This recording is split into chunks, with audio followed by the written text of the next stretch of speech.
ঢোকার ফুটেজ আছে। আপু আপনারা এখানে কি জন্য আসছেন? আপু এই শোনেন, এই যে এই দাঁড়ান, কি জন্য আসছেন আপনারা? দাঁড়ান, কি জন্য আসছেন কথা বলেন। পরীক্ষা দিতে আসছেন আপনারা? হ্যাঁ, সব পরীক্ষা দিতে আসছে, স্বীকার করছে। ধাক্কা মারছেন কেন? দাঁড়ান, এখানে কি জন্য আসছেন? এখানে কি জন্য আসছেন? এই ধর,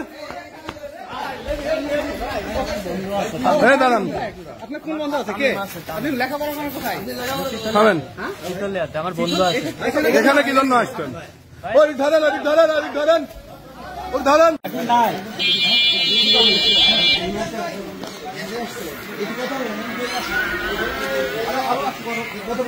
বাড়ি কোন জায়গায়? আপনার বাড়ি কোন জায়গায়?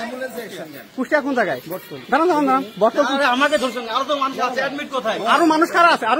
আমরা তো সবাই এক জায়গায় ছিলাম। মানে আরো মানুষ বলতে কারা আছে? কি মানে এত কথা বলেন না তো? কতজন কি বলছেন?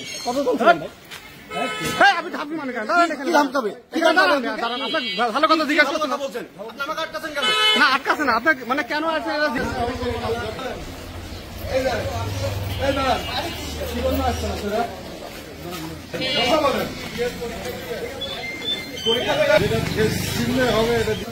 ভাই মুখ দেখি কই যান ভাই, কই কি হয়েছিল আপনাদের? ওরে পরীক্ষার্থী, ওরে ক্যান্ডিডেট রে ভাই, এই ভাই। আপনি কোথায়? আপনার কোন বন্ধু আছে? কে? আপনি লেখাপড়া করেন কোথায়?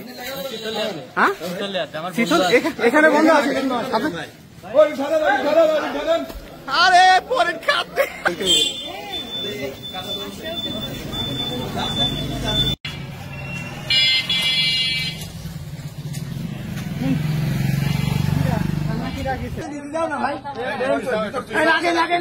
আমরা দুর্নীতিতে তালা মারছি।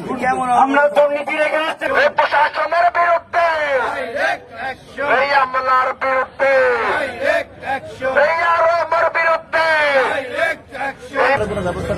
এখন পর্যন্ত সবচেয়ে দুঃখজনক যে ঘটনাটা ঘটেছে, কুষ্টিয়ার মাননীয় ডিসি মহোদয় উনি আমার মনে হয় যে ঘুমোচ্ছেন।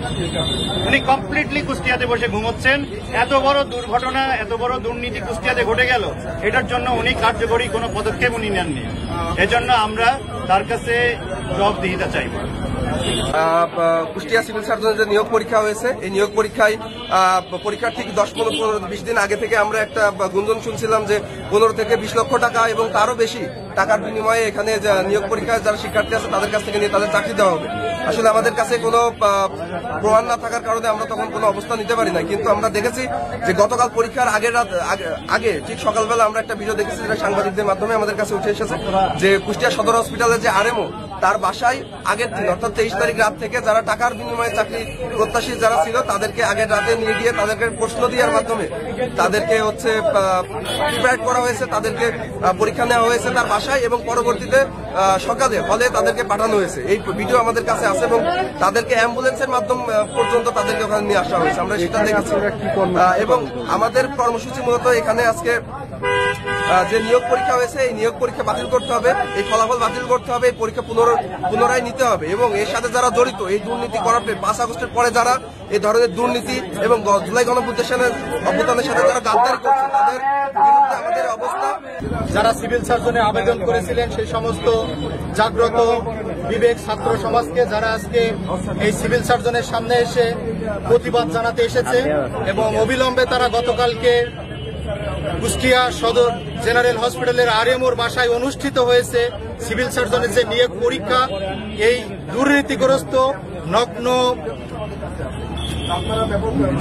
নগ্ন বেহায়াপনা বলবো আমরা এখানে, যে প্রকাশ্যে চাঁদা নিয়েছে এবং সিভিল সার্জন জানেও না কিভাবে চুরি করতে হয়। অত্যন্ত লজ্জার বিষয় যে এই স্বাধীন বাংলাদেশে আমরা আওয়ামী লীগকে দুর্নীতির দায় দিয়ে, চুরির দায় দিয়ে আওয়ামী লীগকে অপসারণ করানো হয়েছে। এদেশের যে রক্ত দিয়েছে ছাত্র জনতা, সাধারণ মানুষের রক্তের উপর দাঁড়িয়ে এখনো সেই আওয়ামী মুক্ত বাংলাদেশে কিভাবে অন্য আমলারা, যেখানে কোনো রাজনৈতিক দল না, শুধুমাত্র আমলারা, গুটি কয়েক আমলা, সিভিল সার্জন, আরএমও, এনারা কিভাবে রাতের বেলায় রাত 10:30টায় পরীক্ষা দিয়ে বের হচ্ছে আরএমওর বাসা থেকে, রাত 3টার সময় আরএমওর বাসা থেকে বের হচ্ছে। এখানে অনেক ছাত্রছাত্রী যারা অভিযোগ করেছে যে এখানে এমসিকিউ পরীক্ষার প্রশ্নপত্রগুলো সরাসরি আমাদের আরএমও ডাক্তার হোসেন ইমামের বাড়িতে এগুলো ফিল আপ করা হচ্ছে, তাদেরকে প্রশিক্ষণ দেওয়া হচ্ছে, প্রশ্নপত্র ফাঁস করা হচ্ছে, চাঁদাবাজি করা হচ্ছে।